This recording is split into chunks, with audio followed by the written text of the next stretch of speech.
Welcome to Gutter Trash, episode 305, Frankenstein Underground. My name is Eric. I am Jason. Hello, Jason. Hello, sir. How's it going? It's going okay. Yeah? Yeah. Cool. Yeah. Yeah. Yeah. Yeah. Happy Halloween. Happy Halloween. Not for us, not just yet. Yeah. And for the listener, I hope you had a good one. Yeah. Yeah. Yeah. Isn't it weird? We're just like we're time travelers. Sorta. We're like Rick and Morty. We are just like Rick and Morty. Although we're both more like Rick right now. Because we're both drinking. Yeah, it's true. Yeah. And we both are just constantly drooling. Yeah. And farting and belching. Yep. Yeah. Wubba lubba dub dub. Lova. Yeah, the new comic came out this week, by the way. It did. Yeah. I'm aware. Just put it in my file. Oh, yes. I even chose the cooler cover for it. Hey, Yeah. sweet. Which was the cool cover of this one? I forget what was happening on it, but it just like was weird and dark and crazy, and the other one was a little more boring. So Yeah. I put the cooler one in there. Sweet. Yeah. Good to have you on my side. Yeah, I try. Yeah. Rick and Morty. Pretty good stuff. It is pretty good stuff. We just watched a couple episodes right before we started recording. Yeah. It's really fun. It's a great show. Yeah. Freaking-tastic, and now there's going to be like a year and a half wait until the next season starts. Oh, is it really? Yeah. That's too bad. Yeah. It's worth it. Yeah. And there's other stuff. There is other stuff. It's not like we're just like, we watch Rick and Morty and when it's not on, we just stare at a wall. It's true. Yeah. Yeah. Well, at least we mill around and we pretend like we busy ourselves with other things. Yeah. Yeah. Yeah. Yeah. Like comics. Like we read comics. We do read the occasional comic book. I know Yeah. I read one today. Yeah, what'd you want? Frankenstein Underground. Frankenstein Underground. Yes. Yes. No, is this our first underground comic we've ever done? Oh, probably not. Is it not? I've always wanted to pick an underground comic for the Right. show. We did your friend's book that one time. That's kind of underground. Oh yeah, The Ken Minter's book. uh huh. Yeah. Yeah. I was just coloring a comic for him yesterday. Weird. Yeah, With crayons? with digital crayons. Wow. Yeah, Hey, yeah. look at you go. I am trying. Yeah. Yeah. Yeah. I like Ken Minter. I know you do. But he didn't do Frankenstein Underground. He did not. But I'm just saying that might be considered an underground comic. Oh yeah, because it's like small press, like way small press. Yeah. But this is actually, ironically, not an underground comic. Even though it says so in the title. I know, right? I was really pissed. That is how they trick you. Yeah, Dark Horse is the man, keeping us down. Yep. Michael Richardson. Just fucking us all over. Is that did I get that right? I think it's still the publisher. Yeah. Michael Richardson. Yep, Mike Richardson. No. Yeah, no. From the pages of Hellboy. From the pages of Hellboy. That is what this is from. Yeah. This is a Hellboy spinoff. Yeah. it Kinda. is. Yeah. Yeah. I mean, Hellboy makes a one-panel cameo appearance. He does indeed. As does a Lobster Johnson poster. I know. Which I didn't notice the first time I read it, but I noticed it the second time I read it. I noticed it the first time I read it. You pay more attention. I do. Yeah. I'm pretty damn observant. Yeah. It is the one thing everybody says about me. Right? Look how observant he is. Yeah. So yeah, there was a graphic novel that came out a couple years ago, a Hellboy graphic novel, that took me about 5 minutes to read, and Frankenstein was in that one. Oh, really? Yeah. I think I let you borrow it, didn't I? I don't know. I don't know. Which one was it? I don't remember the name of it. I don't think I've read any Hellboy in years. Other than, I've read those one-shots, like the Richard Corbin and right. Kevin Nolan one-shots, but I don't think I've read any actual series in a while. Well, this wasn't a series, it was a graphic novel. Huh. Which is like a one-shot, Right? but it was more expensive. I don't think I read it. It was hard. No, I let you borrow it. Maybe you let me borrow it. No, I'm pretty sure you read it. Really? Yeah, Was it? because we both came away with the same conclusion, was that that was really quick to read. Maybe it was so quick to read that I feel like it was one of the one-shot issues that I read. It basically was a one-shot issue. But it was a thick book. No. Oh, okay. It was just hardcover. Oh, that sounds familiar. Yeah. Okay, I do think I've read that. I was thinking like it was Hellboy in Hell or something. No, it was an actual graphic novel. Like a one-shot deal. Wow. But But it was like 20 pages or something.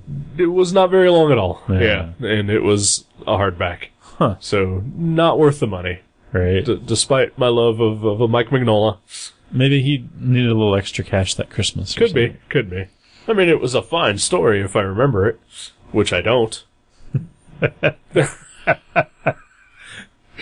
yeah. Like, I read it and I remember enjoying it, but also, it took me literally like 10 minutes to read. Because most of it was silent. And, I mean, you can just sit and stare at a page of Mike Mignola art. Oh, hell yeah, you can. Right.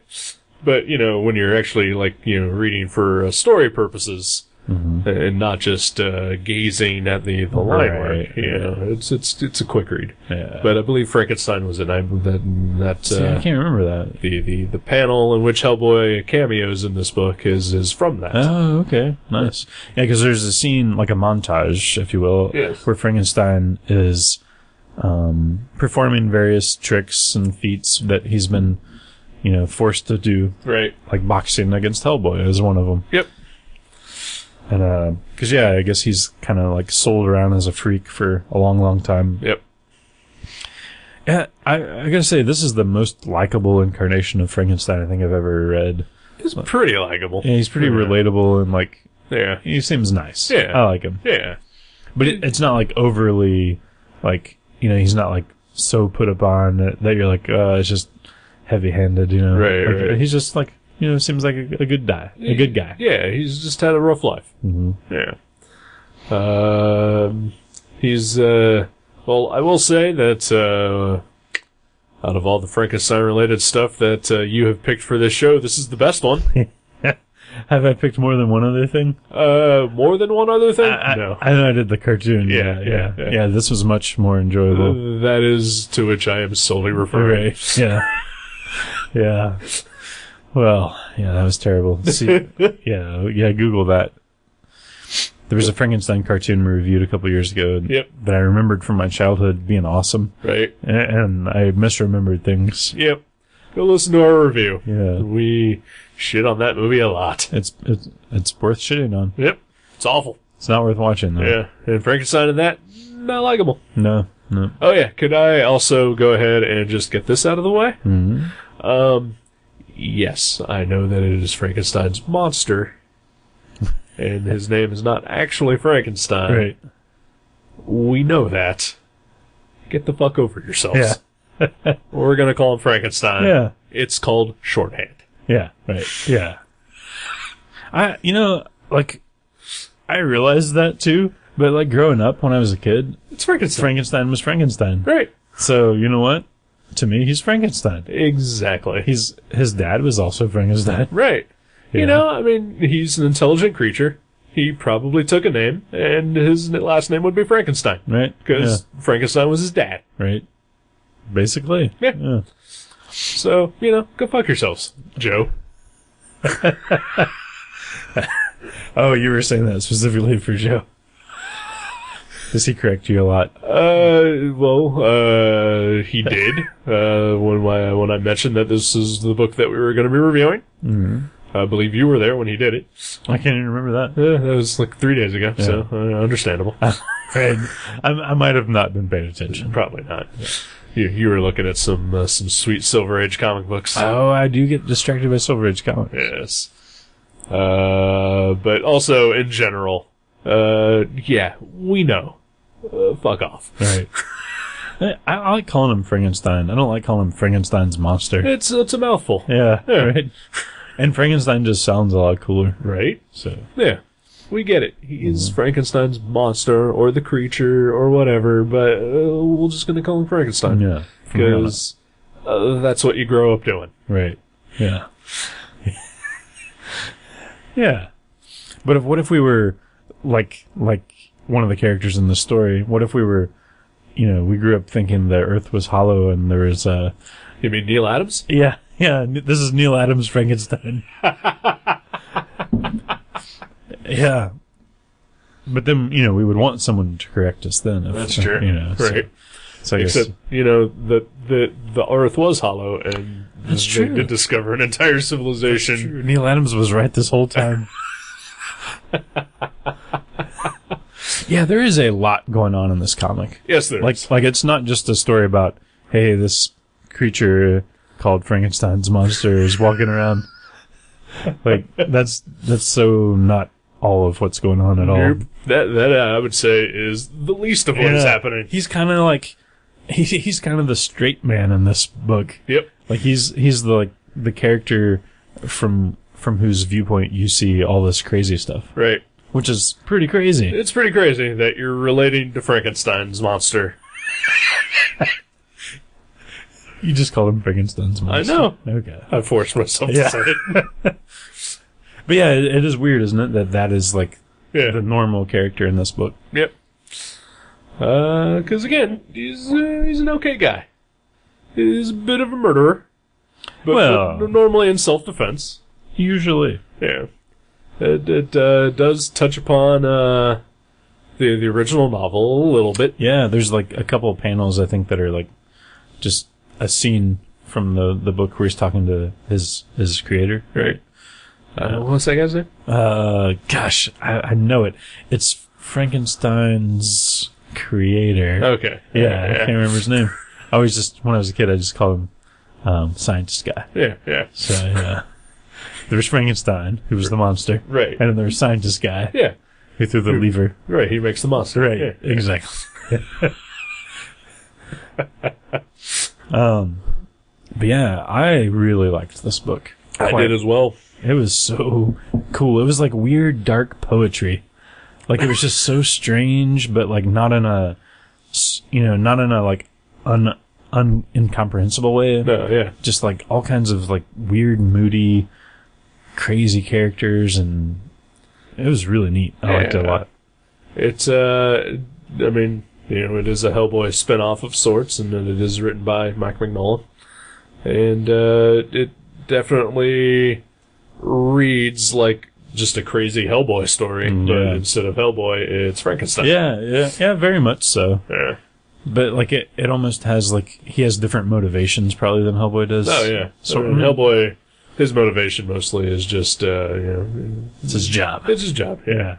Frankenstein is on the run. He's being hunted by people who fear and don't understand him.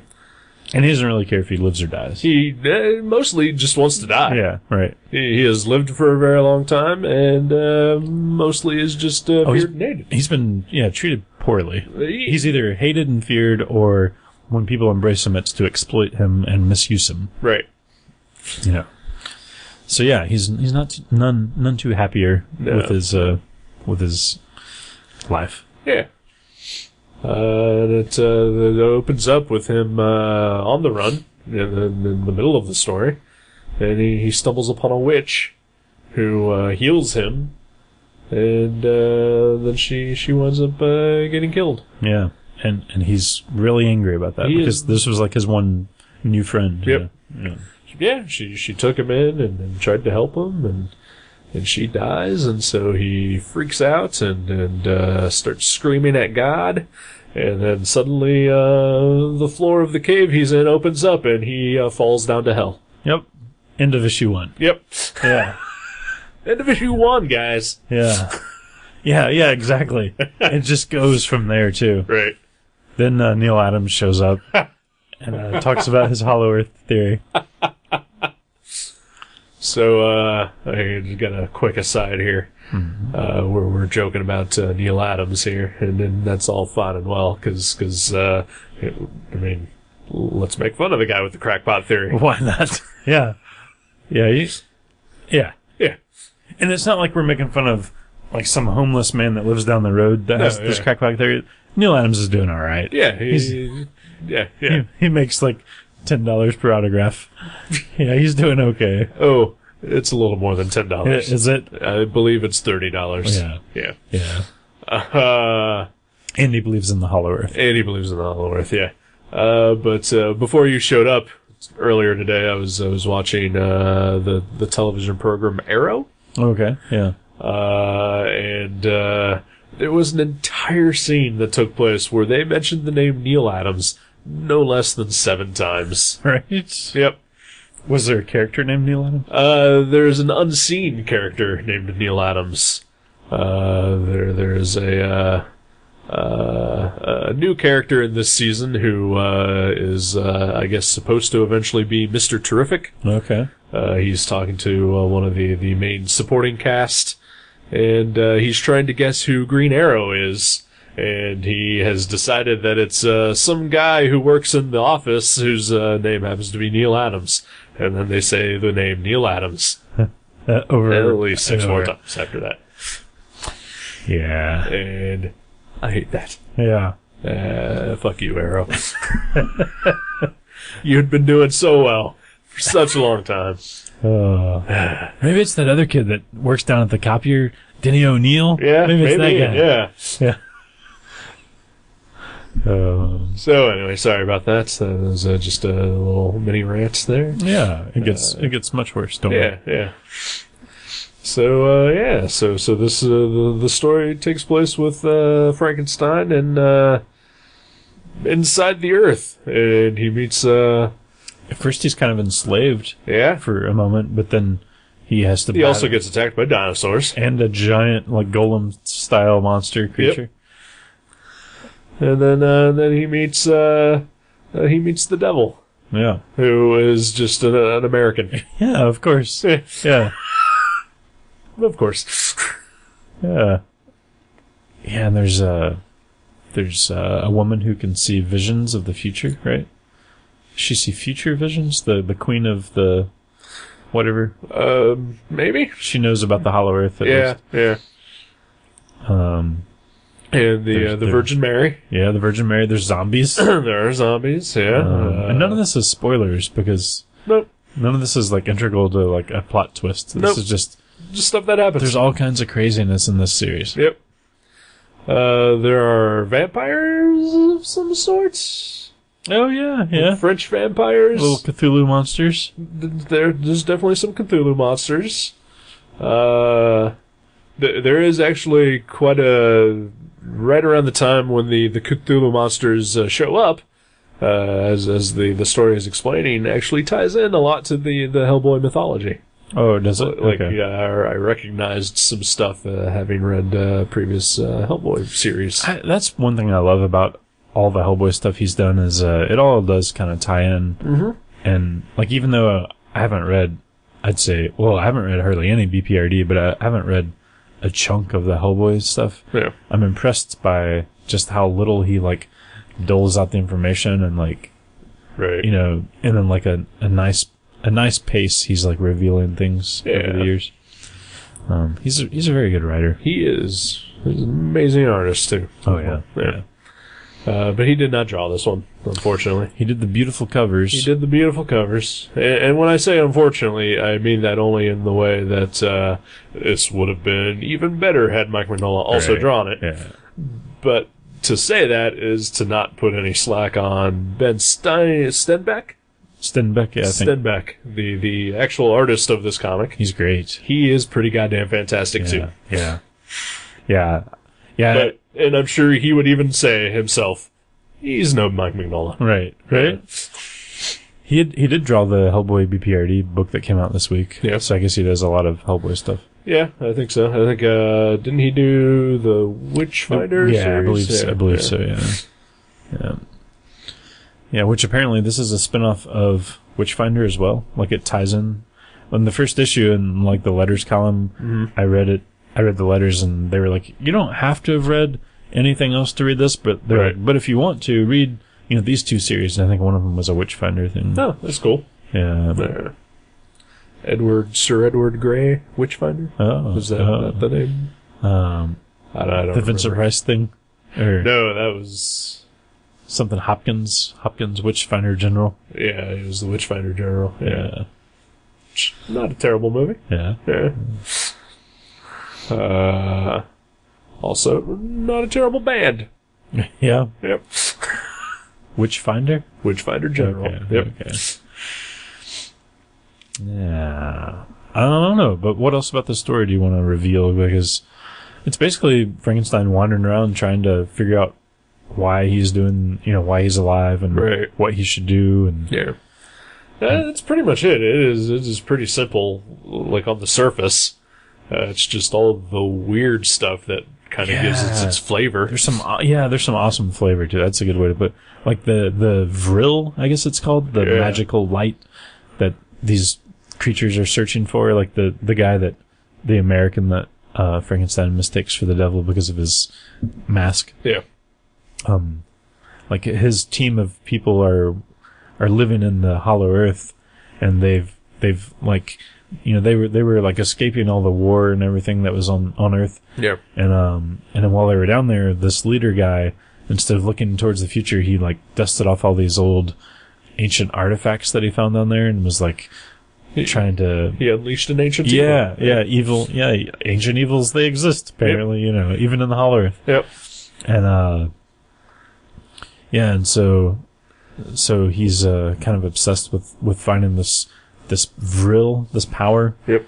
And he's looking in all the wrong places, apparently.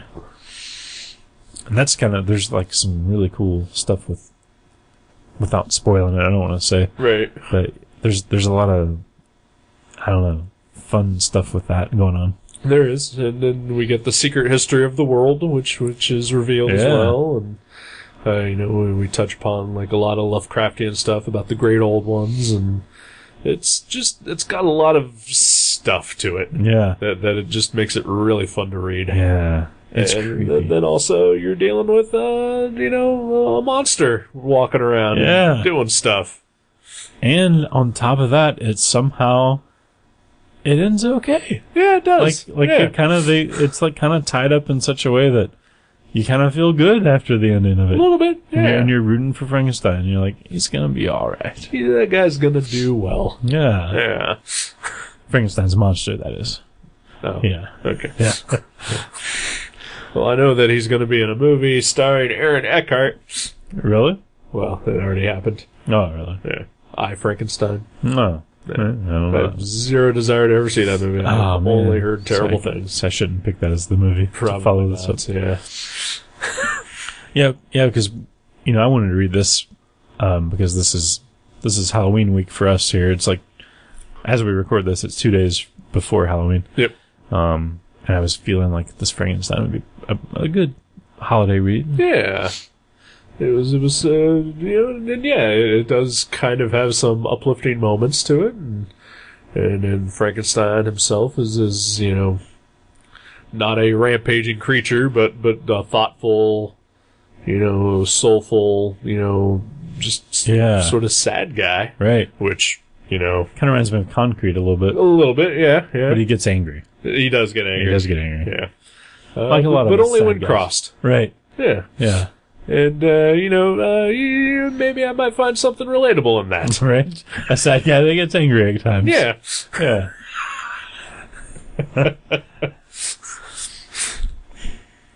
Yeah. Pretty good. Yeah. It was a very good comic. I think part of the thrill of it is just in the reading of it, so, I don't really want to give away too much about it. And surely you already want to read it, people, after we've said dinosaurs and Lovecraft and steam Neil engine. Adams. Yeah. Right. Yeah. French vampires. Right. Which, I will say this, that was the one thing that kind of bothered me. Oh, yeah? They show up, in the first issue, and then, are never mentioned again. Right. Well, they kind of get there's a lady that's sent to kind of bring Frankenstein back to this crazy guy. Yeah. And she doesn't do a very good job, and and he ends up letting his French vampires kill this lady and devour her, basically. Yeah. But yeah, I feel like they're gonna be back in something else. Probably. They're really interesting though, and I kind of expected them to show back up and play a major role, and they did not. Yeah. For some reason, I think it's probably just the clothes that they were all wearing, but but even like the style of the art in that section, just for some reason reminded me of Guy Davis a lot. Yep. Yeah. Totally. Yeah, like their faces and their clothes. Yeah. Which maybe they're in BPRD and like he was trying to draw them like Guy Davis would have. I don't know. You've read BPRD? I have, but I also know that Guy Davis hasn't drawn that book in years. I know. What's he doing now? I don't know. It's so weird. I vaguely recall that he did a lot of concept work for the show Steven Universe. Oh, really? Yeah. That's cool. But otherwise, I don't know what he's working on now. He's awesome. I know he's allegedly supposed to have been working on more marquee comics. Oh, cool. But it's been at least 5 years since I've heard about anything about that. Yeah, he was at Space in Columbus a couple years ago, and he was super nice. So nice. Oh my gosh. Drew a free sketch for your lady friend. Yeah, he did. Yeah, he was taking pictures. For me as well. He was taking pictures with people. He was shaking hands. He was just laughing it up. He was a great dude. I mean, I don't understand why he was at Space in the first place, but glad he was there. Yeah. Because he's a little bit bigger than the normal space folk. You shouldn't make fun of his weight problem. Actually, he's not even a big dude. He's kind of a skinny dude. Yeah, kind of slight. But yeah, very, very good. Very, very good artist. Very nice fella. Yeah. He drew a marquee sketch for me, totally for free, and he drew a Dazzler for your lady friend. And it's pretty awesome. And just super nice and approachable, and almost was a guest on Gutter Trash, but we just couldn't figure out a right time to get him to talk to us. Right. Next time. Next time. There's never going to be next time. We got Nate Powell, though. We did. That's cool. Yeah. So Frankenstein Underground. Yeah. 5-issue miniseries, Dark Horse. I love that Dark Horse prices their books at $3.50 because they just don't want to go up to $3.99. Right. I respect that. I do too. I mean, it's just 50 cents, but you know what? It adds up. It does. Yeah. And it did make me want to read. Like, I haven't read a Hellboy thing in quite a while either. Like, I think Darkness Calls was the last Hellboy thing I read. Oh, okay. Well. That has been a while. Mm-hmm. Hellboy in Hell looks great. Yeah. And I am sure that it is. Mm-hmm. I just... Wait until it's done. I guess. I think I'm also kind of waiting on, like, library editions. Yeah. Because I have, like, the first 3. And so I know that there's going to be a couple more. Right. BPRD, I kind of got frustrated with because they started putting out so many miniseries concurrently, all out at the same time. Yeah. And I just gave up on it entirely. Yeah. And also, a lot of those. Once Guy Davis was gone, I kind of lost a little bit of interest. And I'm sure it's all good as well. But, Yeah, I don't think I've really... I think maybe once or twice I've read a single issue at Kathleen's house because she buys BPRD. Yeah. And, I was just, waiting on her to get ready to go to lunch or something. Right. I, read a couple, but I've never really read that book, and it seems to me like I would like that more than I like Hellboy. Right. So I don't know why I haven't read it. Right. But, it looks like a quality book. They're both quality books, and reading this definitely made me want to maybe catch up on some trades, maybe. Right, yeah. You can buy them at Mavericks, 20-12 East Dorothy Lane, where they're always 25% off. Oh, yeah? Yeah.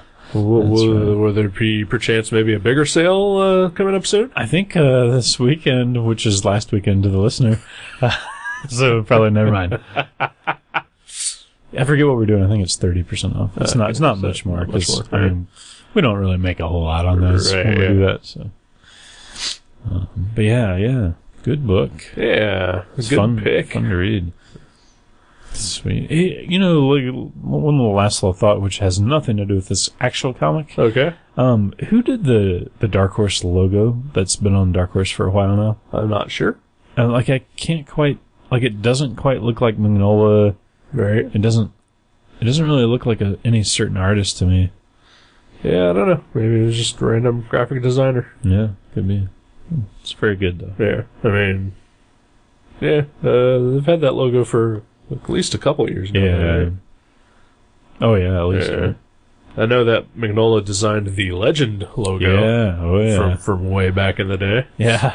You know how, have you ever heard the story about how Mignola, I guess it is, how he got, like, roped into the whole Legend thing?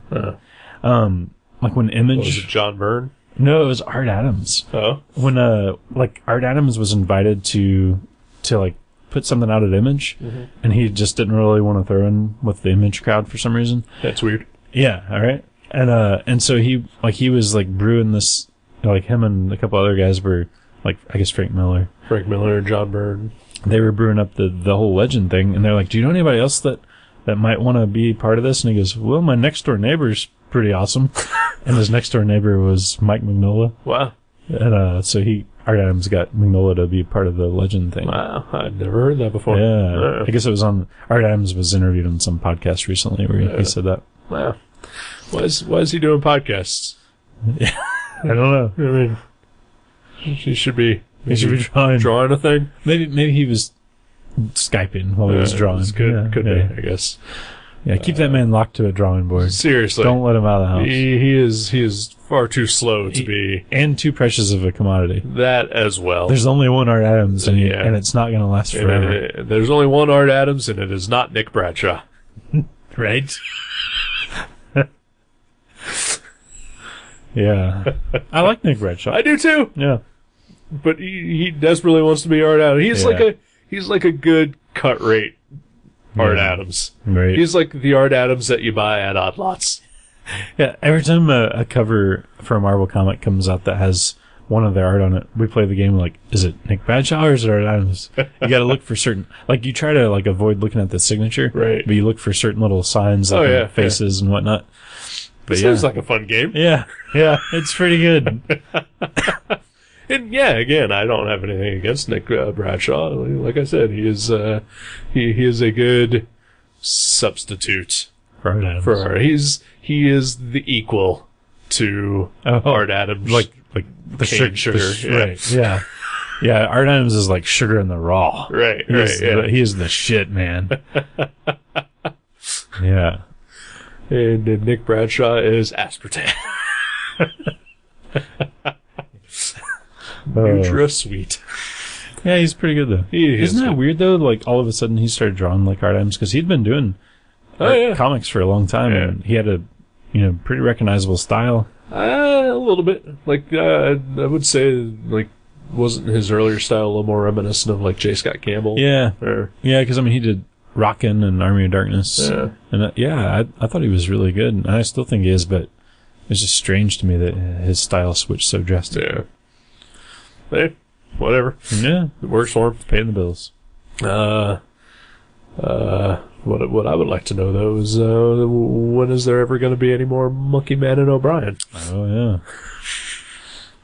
When is Guillermo del Toro going to direct a Monkey Man and O'Brien movie? Oh, that would be awesome. Wow.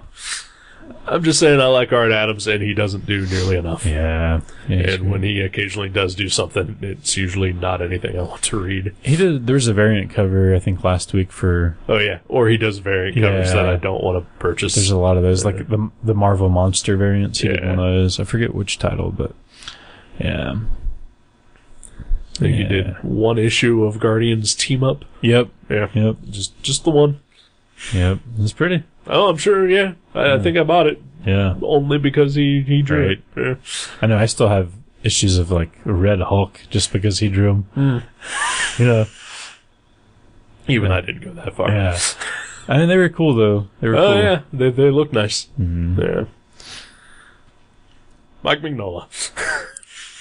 What doesn't he draw? Yeah, I guess he does draw Hellboy in Hell, right? Hellboy in Hell. Yeah. He fired Duncan Fegredo. Did he really? I don't think he fired him, but I guess he decided he wanted to draw the next Hellboy stuff. Yeah. I think the only reason he had Duncan Fegredo anyway was because he felt like he was just getting too slow. Right. Yeah. Well, that makes sense. I mean, because he was creating this world, and he was probably just like feverishly writing all the history and everything, and he just didn't really have time to draw everything. Yeah. Just now, I think John Arcudi who had been working with them on BPRD. I think he quits. I don't know who the new writer is. Huh. But I know whoever took over after Guy Davis also left, and Paulo Rivera is now the new BPRD guy. Wow. He's awesome. Yeah, oh yeah. And then there's an Abe Sapien comic happening, which I never really got into that. I like Abe Sapien, but yeah. Good stuff. Good stuff indeed. Good universe. Yeah. He's created there. The Hellboy verse. The Helloverse. Helloverse, yeah. Helloverse. All right, Frankenstein, Underground. Yeah, we've talked about Frankenstein for all of 3 minutes. Yep. We might as well move on. Exactly. Highly recommended. Yeah. There's a trade coming out soon, I'm sure. Yeah, it's not out yet, but it is coming. Yeah. So get it when it does.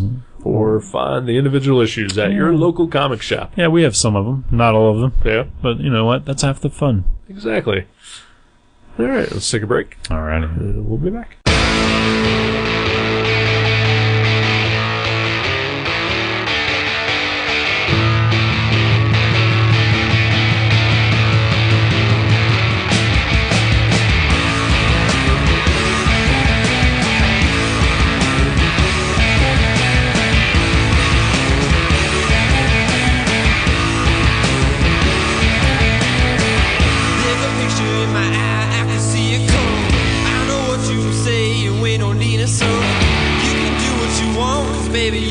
But you can't touch me now till I get some money. Hey, what's money? There's a meadow in my mind I've been thinking of. You can find me out there in my lucky struck. You can throw anything and baby there's some. But I'm still surrounded till I get my money. Yeah, I need money. You got to pay.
Hey kids, welcome back to Gutter Trash. Hey. So what's happening? I don't know. Yeah? You like the spooky time of year? Kinda. Yeah. Yeah. Been listening to a lot of horror punk lately. Oh yeah? Yeah. I think Misfits, obviously. Yeah. Some Blitzkid. Yeah. A little bit of the Independents. I was listening to Guns N' Roses' Appetite for Destruction. That'll work too. While I was driving around today. Yeah. Yeah. Good stuff. Yeah. Mm-hmm. I mean, it's the wrong... never mind. That's off a different album. Never mind. Oh. November Rain? Yeah. Yeah. Still October. Yeah. And also, it did rain, though. Yeah. Last couple days. Yeah. I love this time of year. I don't. Not well, at least not the rain part. The rest of it I'm fine with. I am a feeble old man. Yeah? I had to drive to work the other day while it was raining and in the dark, and I did not care for it one bit. Oh. Sorry. It's all right. Yeah. Yeah. I don't know. I love it. I love rainy. I love cold. I love fall color changes. This is my favorite time of year. I don't mind the rain if I don't have to drive. The rest of it, I'm perfectly okay with. We actually had our door propped open today at Mavericks because we got there and Jack, the owner of the store, he's in his late 60s. He's a cold fella. Sure. He gets cold easy. And he left and we were like, man, it is warm in here. And Chris went over and looked at the heat. Jack had the heat on 75 today. It's a little warm. It was a little warm. So we had to, we were like, man, this is crazy. So we propped the doors open and just let the nice fall breeze cool it all down. It was beautiful. Nice. It was worth the 75-degree insanity. Yeah. To have the doors propped open for an hour. I'm pretty sure it was probably like 80 degrees in my office, but no doors to prop open. Oh, We're just stuck in it. Just drudgery. Yep, just ball stank. Wow. Just nasty, nasty ball stank. You work at Ball Stank Incorporated, Well, right? of course, And you are manufacturing ball sweat to put into the vials to sell to kids. Yeah. That's Ball Stank. Yeah, that's what we do. Yeah. We've talked about it before. Right. This is not news. So you can't complain. I mean, that's the whole essence of your... I'm just saying. Your work. Some days, you just have a shitty day at work. And just, some days you just really have to deal with magic people all day. Right. And it's part of your job. It's what you do. But you want to vent a little. You just don't want to have done that job that day. Right. And my job is I make ball stank. And some days I just don't want to make ball stank. I think I've heard you say on more than one occasion, my days at Ball Stank Incorporated are numbered. Yep. Yeah. Those are your words. Yep. Good times.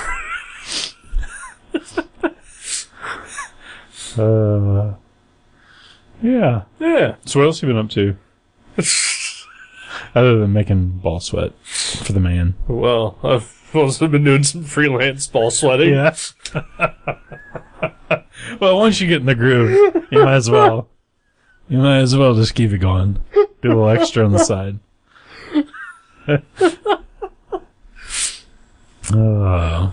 Yeah, you've been drawing a lot lately. I have. Every time I see you, you're drawing comics. You're like Noah Van Sciver and shit. Yep.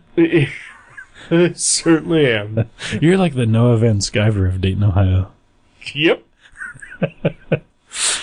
That is me. Yeah, I drew a comic.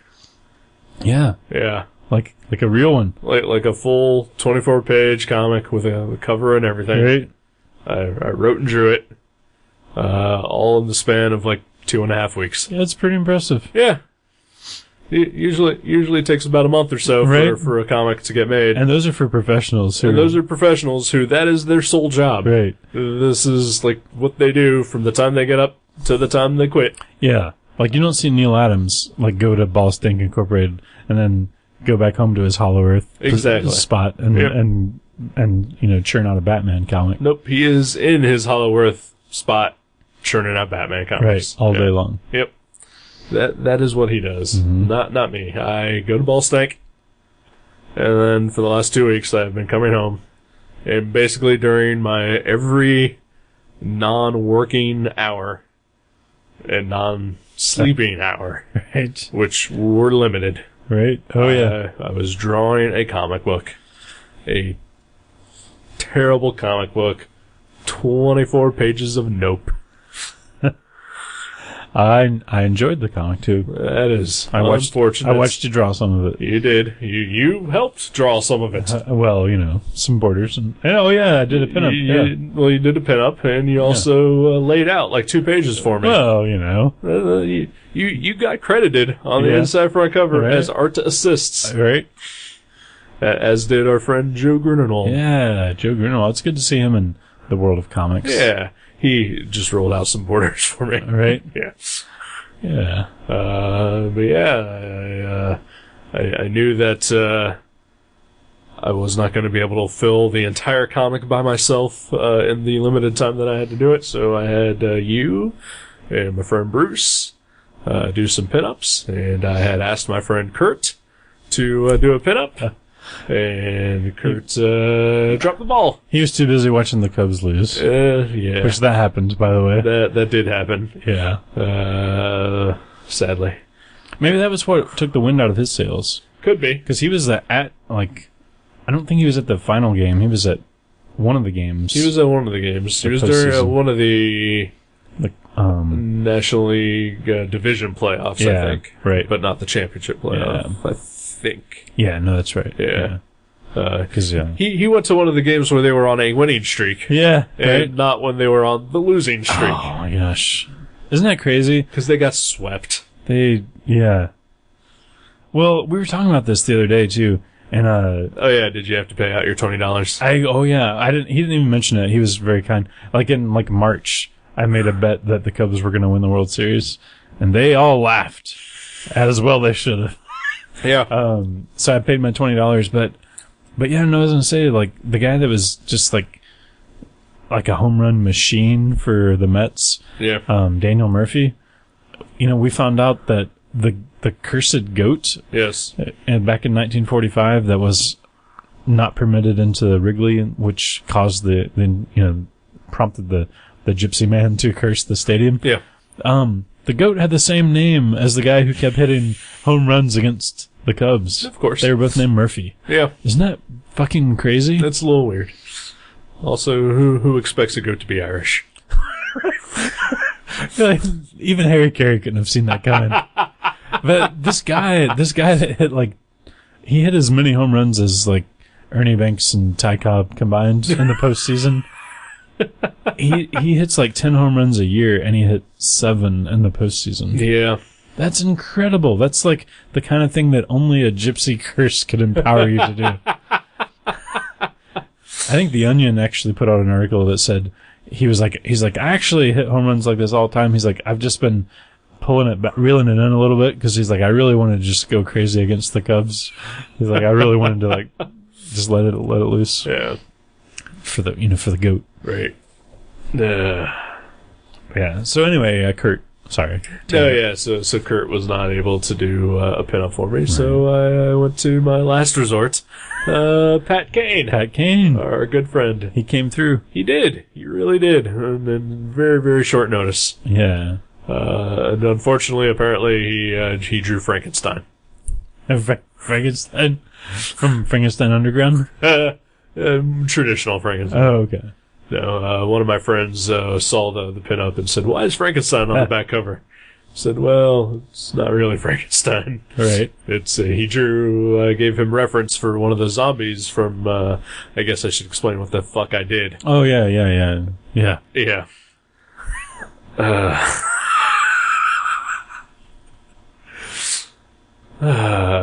So, a year ago, a friend of ours, friend of the show, Matt Brassfield, Our first guest. our very first guest ever, normally appears with us on a Halloween episode, but we just weren't able to get around to it this year. Mm-hmm.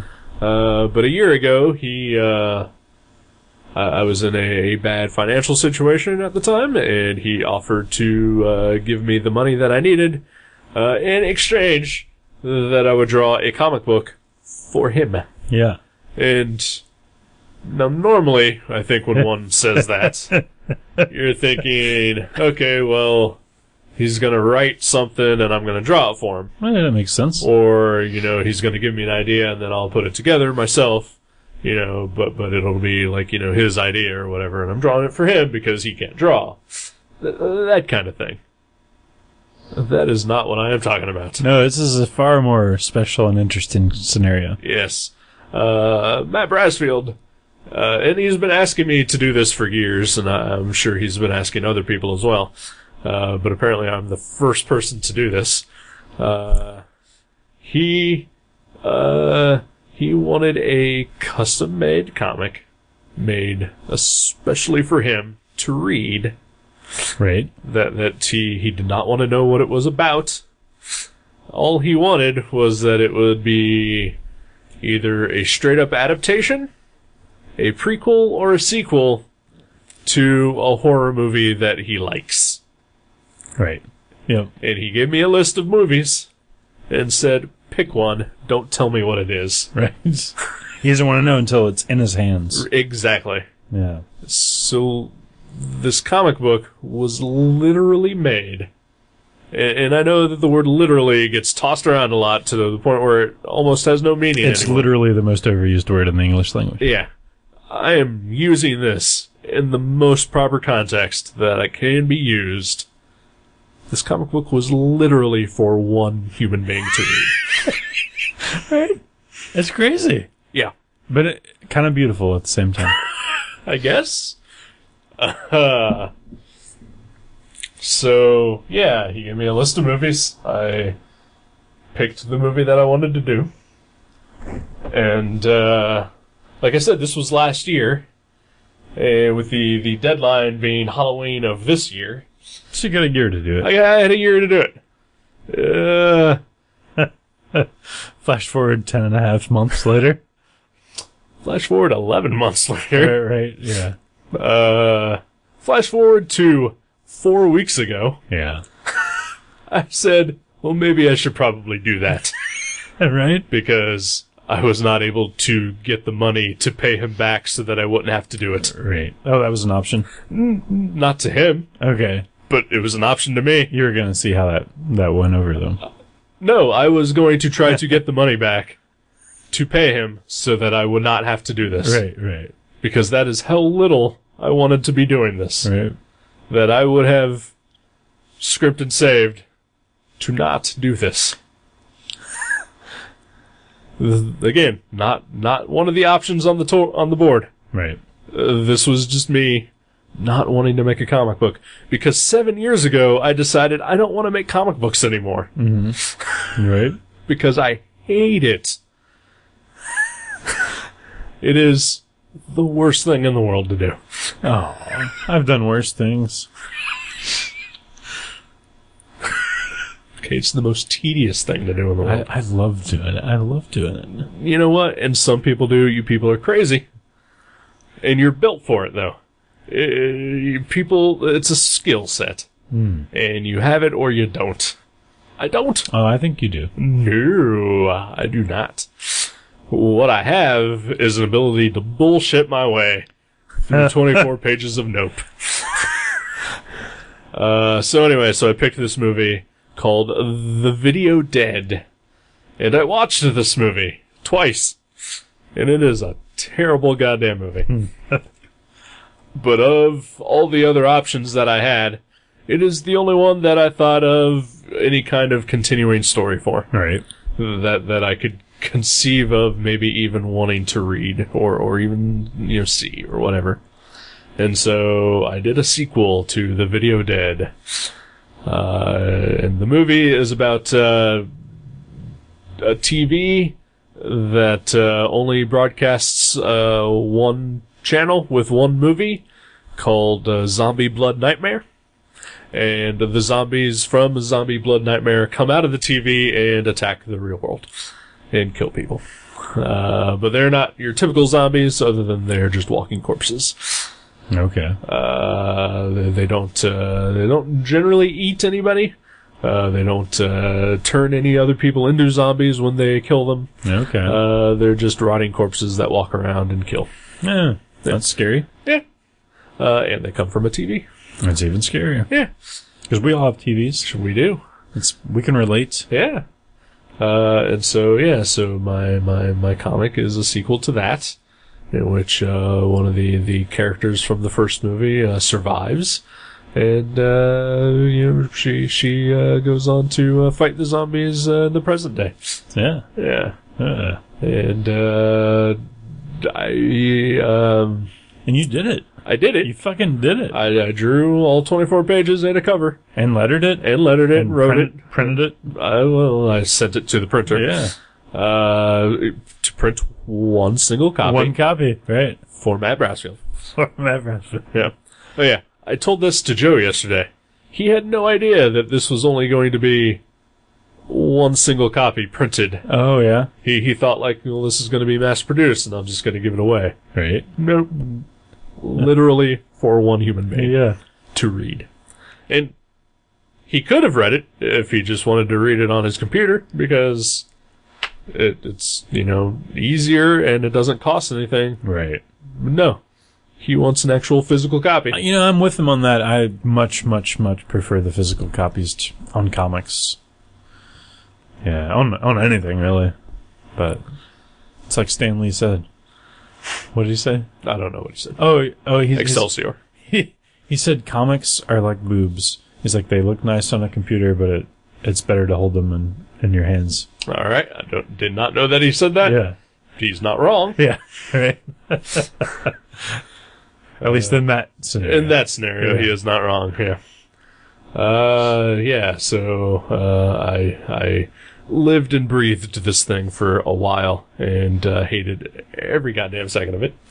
And stayed up till 3 a.m. last Sunday working on it, and still had to go to work on Monday, which I get up at 5 to do. Right, yeah. That Ball Stank Incorporated. Right, yeah, because the balls sweat the most in the morning. Exactly. The sun's out. Yep. You know.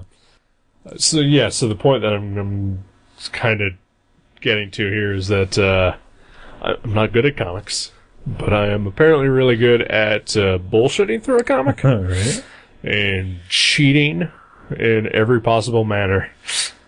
Like, You're like the Rob Liefeld of comics. Sort of. Yeah. Although, he does his cheating a little more creatively. I just make everything in shadows. Because also it's a horror comic, so it should be shadowy. Yeah, that makes sense. Yeah. But, I mean, look at those Magnolia covers. Half of that's black. Right? Yeah, it's kind of what I did, only with a lot less skill.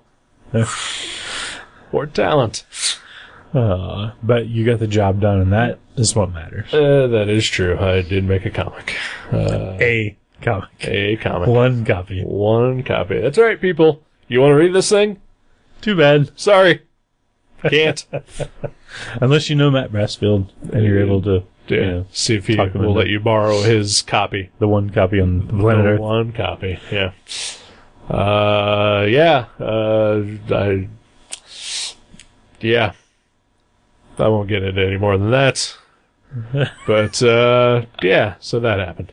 That's impressive. I was impressed. Yeah. Glad you did it. Yeah.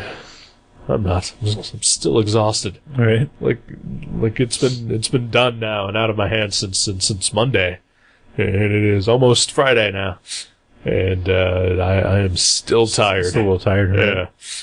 I don't blame you. I've not drawn very much since then. Yeah. Yeah. Well, hey. I'm excited. Yeah, it was a thing I did. And then again, could have been working on this thing for a year. Right. Well, see, but then you wouldn't have been able to challenge yourself like that. That is true. Because, had I started on it a year ago, I probably would have just constantly forgotten about it and then just slacked off on it. Or like redrawn things over and over. Right. Yeah. Well, I definitely would not have done that. Oh, okay.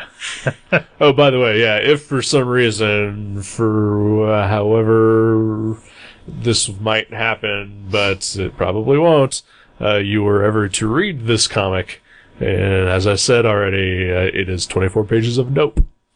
But it is also the ultimate first draft. Right? Yeah.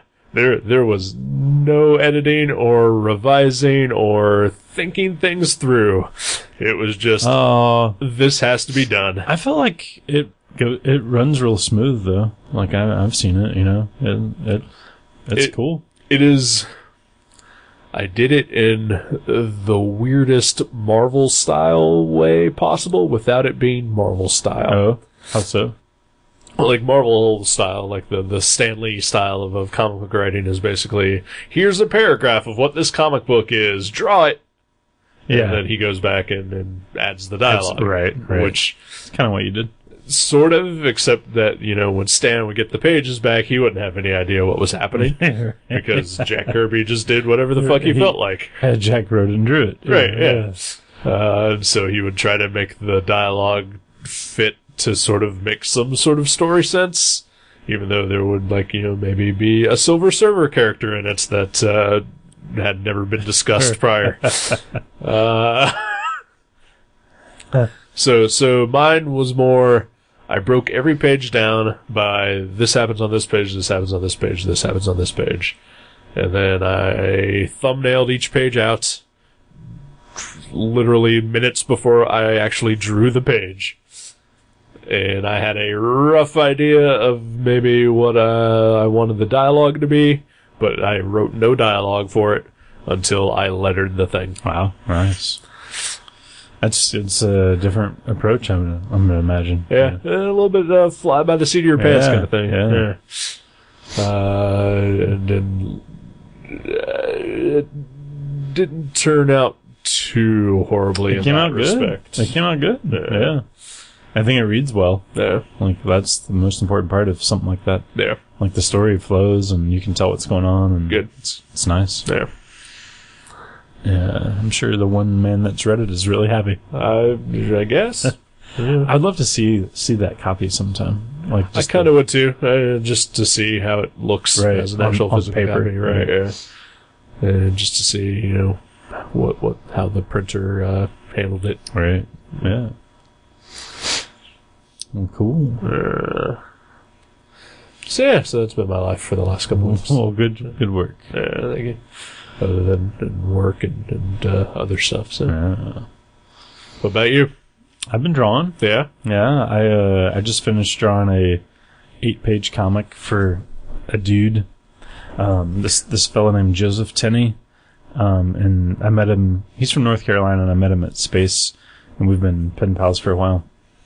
And he asked me to draw a comic based on one of his characters, and he gave me it's kind of like the Bassfield thing, only nowhere near as crazy. Right. But he gave me a couple different characters. Like, hey, he's like, would you want to do a short story based on one of these characters? And he sent me some of his comics to read, and I picked one, and I was like, he was like, do you have any story ideas? And I was like, I could do an origin story for this character. And he said, go for it, because there was no origin. Right. And so I just finished it actually Monday. 8-page comic based on this sentient car named Squad Car, and it fights crime. All right. And it's kind of think Judge Dredd meets Turbo Teen. Okay. And so yeah, that's kind of that sounds cool. So I got to do the origin story. Well, that's awesome. Yeah, it was really fun too. And that is a thing that is not owned by somebody that you don't know. That is his character fully and wholly. So as far as I know, yeah, he would be able to maybe turn that around and make a comic book out of it that other people could read. He's doing the other, because he's writing and drawing the other. Like, I wrote and drew this story, and he's writing and drawing another story, and it's going to be I don't know if it's a flip comic or what, but he said he's going to print them up sometime, before Christmas probably. So yeah. Well, that must be nice to have other people read your hard work, right? Yeah. Oh yeah. Yeah. I think he doesn't print very many though. He prints a really, really short print run. Just one of 40. Oh, yeah, okay. Yeah. Well, that's a lot. That's 40 times some print runs, I know. but it is still, for some reason, in the scheme of things, considered a small print run. Right. Yeah. So yeah, that's all I've done lately. Yeah. Well, that's something. Yeah. So we're both drawing real comic artists. Yeah. It's good. Sorta. Yeah. We're out there making it happen, I guess. Yeah. But yeah, I guess I should choose a movie, right? Possibly. Because it's almost tomorrow. Almost. And you have to be up at work for Boston. Yeah. But if we get this wrapped up here, I may be able to get 5 hours of sleep instead of just 2. Wow, see? Yeah. That's good. Does that affect the amount of sweat you're able to produce if you have less sleep? I actually make more. Really? Yeah. With less sleep? With less sleep. That's interesting. Yeah, it's a little weird. Huh. But that's why I was able to take a day off last week to work on the fucking comic book. Right. Because that's the thing that happened too. Yeah. I called in sick to work so I could do this comic. Right. Well, Anyway. You gotta do what you gotta do. Yep. Sat at a Panera for 7 hours. And comics. I'm sure your balls are sweating there. So you took your work home with you. I did, yeah. I mean, I often do. Again, I do a lot of ball sweat freelance. Right. Yeah. Well, once you get good at something, right, You You try to branch out. it's hard not to. And you make dabble. connections, and then, sometimes yeah. they just don't want to pay the corporate prices. Right, yeah. Not everybody wants to pay the corporate ball sweat price. Right, yeah. Right. So we should watch a film, Okay. speaking of ball sweat, called Dust Devil. Dust Devil. Is this about a vacuum cleaner? It is. It's by a handheld vacuum cleaner. Nice. Hard to reach places, Right, convenient storage. Yeah. That sort of thing. Yeah. Sweet. Yeah. No, I don't think it's about that at all. But we'll find out. Okay, then. Yeah, well, I'm down. Sweet. Yeah. Devil. Dust Devil. Well, I hope everybody had a good Halloween. I hope so as well. Hope you had lots of candy. Yeah, and we'll maybe tell our Halloween story next week. Hopefully. Because our Halloween hasn't happened yet. Nope, but it will happen by the time we do an episode. Isn't it crazy? It's like we're time travelers. It's like You already said that. it's like I'm Marty McFly and you're Doc Brown. Yep. All I want's a Pepsi free. I would like a Pepsi Perfect. Is that a real thing? Uh-huh. Pepsi Perfect. That was in the Back to the Future 2. Oh, okay. Which that happened since the last time we did an episode. Yeah. Back to the Future 2 Day happened. Yep. October, what, 24th? 21st. First, okay. Yeah. Yeah. 2015. And Pepsi Perfect was a product in the Back to the Future 2. And so Pepsi actually made Pepsi Perfect. For this year? For this year. It was a limited edition to only 2015 bottles, Oh, wow. and it cost $20.15 to purchase one. Wow. Yep. I know USA Today put out the paper, too, with the Yeah. Marty McFly on it. So Yeah, yeah. That's kind of cool. Hey, you know what else did not happen, though? Cubs did not win the World They Series. did not. Yeah. No. Yeah, it was a bummer. That's super bummer. Yeah, I listened to the game where they got shut out. Yeah. I avoided it. I didn't watch a single game this postseason. I listened to several of them, but I actually found out I kind of like listening to baseball more than I like watching it. Yeah. Because you can do other stuff and not be distracted, you know, but yeah, I kind of like it. Well, you should get better attention deficit reorder. What, did you say something? I was staring at this Frankenstein underground cover. Nope. Okay. I watched one game with my dad. It was when they were still playing Cardinals. Yeah. They won that game, and then I did not see any other games, but I would check Twitter or whatever to see how they were doing. Yeah. But I went to my parents' house the day after they lost the whole thing. And my dad just did not want to talk about it, and I totally get that, and I understand that, because I think we talked about it a couple episodes ago. My dad is a realist, and just sort of, the Cubs. Yeah. They're probably going to lose. It was nice that they got that far. Exactly, yeah. My mom, however, a Mets fan, was not so humble. Right.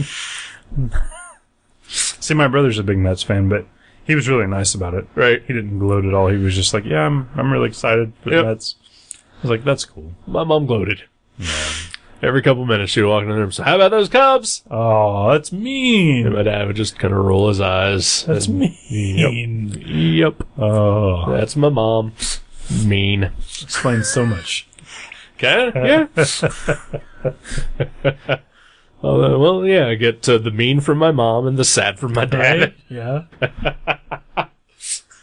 I wore my Kurt Den's hand-drawn, well, not hand-drawn, but he designed and drew a shirt, and I purchased from him to support the Cubs. Every time they played in the postseason, I wore his shirt, and the first few times they won when I was wearing it. So I was really starting to think it was the magic that was going to break the curse. But you know, you can only, I mean, even the power of Kurt Denz can't go up against a 50-year-old gypsy curse. Nope.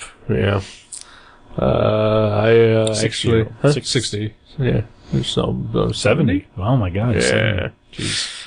I've made a new friend recently, and I actually she turns out to have been a Cubs fan. Oh, that's cool. And I convinced her to purchase one of Mr. Dinz's t-shirts. Nice. Yeah. So Kurt, you made a sale because of me. Nice. Yeah, it's a nice shirt. Too bad you couldn't do a pin-up for me.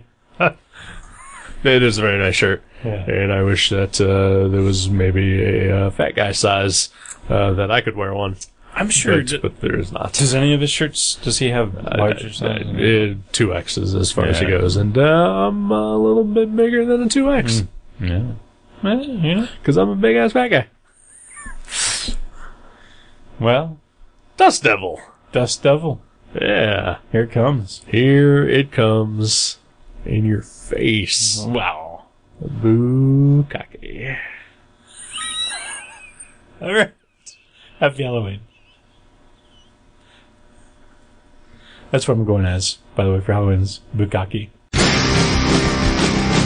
Thank you for listening to Gutter Trash. You can subscribe to the show from guttertrash.net or from iTunes and leave us a review. Visit guttertrash.net for email information and for other podcasts and websites in the Gutter Trash Network. Thanks again for listening, and we'll see you next time.